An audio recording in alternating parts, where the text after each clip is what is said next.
तर 30 एप्रिलपर्यंत लॉकडाऊनमुळे हातावर पोट असणाऱ्यांचे मोठे हाल होत आहेत। रेशनिंगसाठी भली मोठी रांग पाहायला मिळते आणि त्यामुळे सोशल डिस्टन्सिंगची अंमलबजावणी करताना पोलिसांना मोठी कसरत करावी लागते।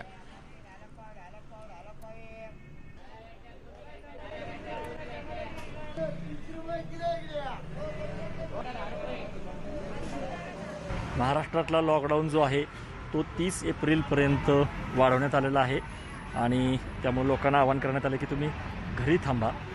त्याचबरोबर मार्केट यार्ड जे आहे ते बंद झालेलं आहे। त्यामुळे आता मार्केट यार्डामधून शहरामध्ये जो किरकोळ भाजीपाला विक्रेते आहेत त्यांच्याकडं जो माल जाणार आहे त्याच्यावरती निश्चितपणे परिणाम होणार आहे। त्यामुळं उपनगरामध्ये जे काही बाजार भरतायत आणि भाजीपाला खरेदी करतायत तिथं काय परिस्थिती आहे आपण एक अंदाज घेऊयात। आता मी सिंहगड रोडवरच्या भागामध्ये आहे जिथं आता नागरिकांनी सकाळी बाहेर पडलेले आहेत आणि जर आपण बघितलं तर सगळे नागरिक हे मास्क लावत आहेत किंवा महिला असतील त्या स्कार्फ लावत आहेत आणि बघतायत। पण आपण विचारूया की खरोखर काय परिस्थिती आहे या सगळ्याची, काय परिस्थिती आहे। भाजीपाला आवाक्यात आहे का दर वगैरे? आहे ना, आवाक्यात आहे, दर वगैरे आवाक्यात पाळताय तुम्ही? पाळतोय सोशल डिस्टन्सिंग वगैरे पाळताय? अगदी अगदी। तुमचं काय म्हणणं आहे? नाही, काय झालेलं आहे साहेब माहिती आहे का, या महाराष्ट्रात लॉकडाऊन आणि आपलं जे पुणे मार्केट जे आहे, मार्केट जे कमिटीने जे बंदचं आवाहन केलेलं आहे हे मान्य आहे आम्हाला की पण आत्ता जे नागरिकांकडे खरं जर झालं तर सामान्य नागरिकांच्या आवाक्यात नाही आहे। आज 20 रुपये किलो 15 रुपये किलो कांदा असणार, आज 50-60 रुपये किलो कांदा, काही जे मनाला येईल ते भाव सांगतात। सामान्य नागरिकांनी खायचं काय? तुमचं काय म्हणणं आहे?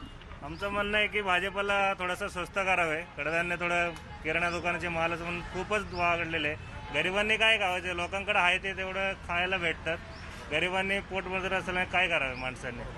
पण बघतोय संमिश्र प्रतिक्रिया आहेत। काही लोकांचं म्हणणं आहे की ठीक आहे भाव जे आहेत ते आवाक्यात आहेत, काही लोकांचं म्हणणं आहे की महाग दिला। पण विक्रेत्यांना विचारूया कोणकोणत्या भाज्या आहेत, काय माल येतोय का, मिळतोय का माल? भेटत नाही माल, नाही मिळत?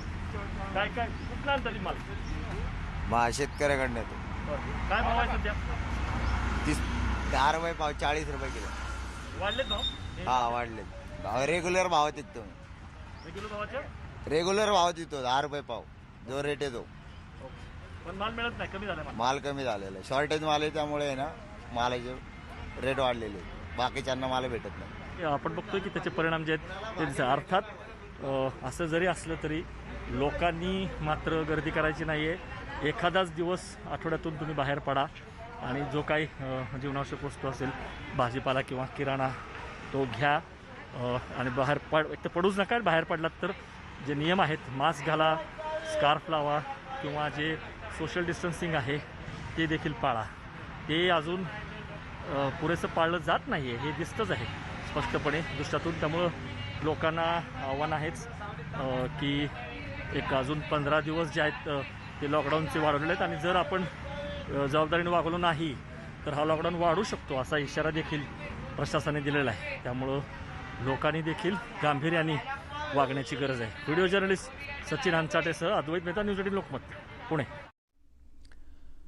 आपण बघितलं पुण्यातली काय अवस्था आहे आणि थेट जाऊयात पुण्याला। आपले प्रतिनिधी अद्वैत मेहता आपल्या सोबत आहेत। अद्वैत, सगळ्यांचीच अडचण होताना दिसते कुठेतरी, मात्र या सगळ्या कोरोनापासून बचावासाठी लॉकडाऊन तर पाळलं पाहिजे। मग हातावर पोट असणारे मजूर असतील किंवा सर्वसामान्य माणसाला सुद्धा महागाईचा सामना करावा लागतोय, काय सांगाल या सगळ्याबद्दल?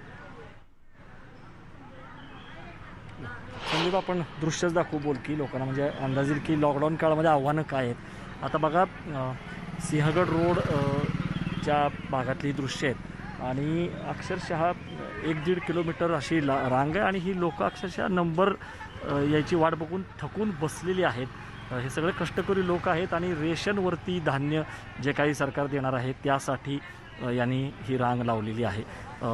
त्यामुळं एकीकडं सरकार आवाहन करते तुम्ही घराच्या बाहेर पडू नका, तुम्ही फिजिकल डिस्टन्सिंग पाळा, हे सगळं बरोबर आहे, परंतु हाताला काम नाही आहे, काम बंद आहे, 30 एप्रिलपर्यंत लॉकडाऊन असणार आहे। कसं कमवायचं, कसं जगायचं हा प्रश्न आहे। त्यामुळं बघा हे सगळे बाया बापडे असतील, म्हातारे कोतारे असतील, सगळेजण गेले 1-2 तास झालं बसलेले आहेत आणि त्यांचा नंबर कधी येईल त्यांना माहीत नाही आणि अक्षरशः थकून ते बसलेले आहेत उन्हामध्ये उभा राहून कंटाळल्यामुळं. आणि ही रांग बघितली आपण, जेवढी आपण म्हणजे जिथं नजर टाकू तिथं ही रांग आहे. आणि लोकांना माहीत नाही आहे की काय आपला नंबर कधी येणार. आपण बोलायचा प्रयत्न करूयात. किती वेळ झाला तुम्ही बसलाय रांगेमध्ये? किती वेळ झाला बसलाय? आता या लाईनीला आहे खूप बरेच वेळ की. हो ना, अजून नंबर नाही आला. तुम्ही सांगा किती वेळ लागतोय नंबर यायला? आता पुढं गेल्याशिवाय कसा नंबर येईल? किती वेळ झाला 8 वाजल्यापासून बसलो आम्ही. बसलाय? हा, आपण बघतोय लोक अक्षरशः 3-3, 4-4 तास लाईनमध्ये बसलेली आहेत आणि आपला नंबर येईल आणि धान्य मिळेल. त्यामुळे हे शासन प्रशासनासमोरचं, पोलिसांसमोरचं आव्हान आहे. बघा वस्तुस्थिती काय आहे.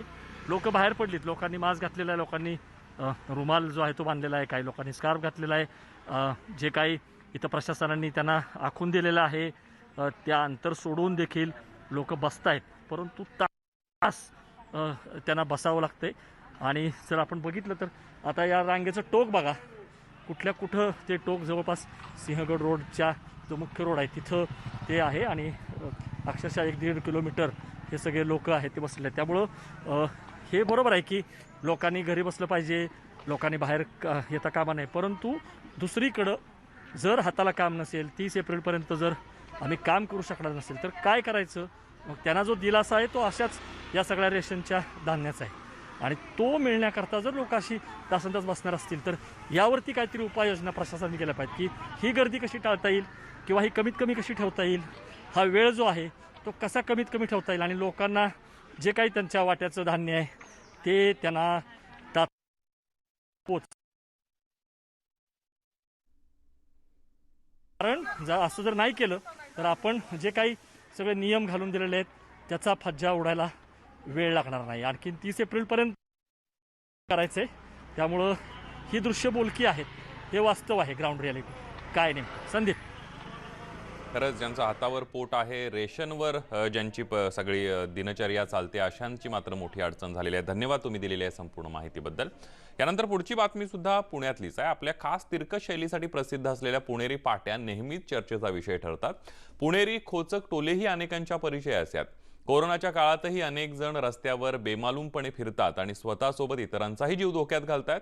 याच महाभागांचा पुण्याच्या रस्त्यावर एक अनोखा संदेश लिहून समाचार घेण्यात आलाय.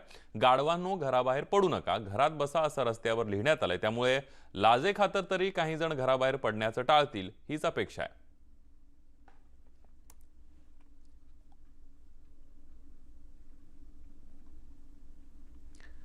बाराही महिने उत्पादन देणारा व्यवसाय म्हणजे फुलशेती. परंतु सध्या कोरोनाचा प्रादुर्भाव रोखण्यासाठी करण्यात आलेल्या लॉकडाऊनमुळे सर्वच ठिकाणची मंदिरं बंद आहेत, सोहळे, उत्सव स्थगित झालेले आहेत. त्यामुळे यावर्षी फुलशेतीचा सुगंधच हरवलाय. प्रचंड निराशा पदरी पडल्यानं अनेक शेतकऱ्यांवर बागा उद्ध्वस्त करण्याची वेळ आली आहे.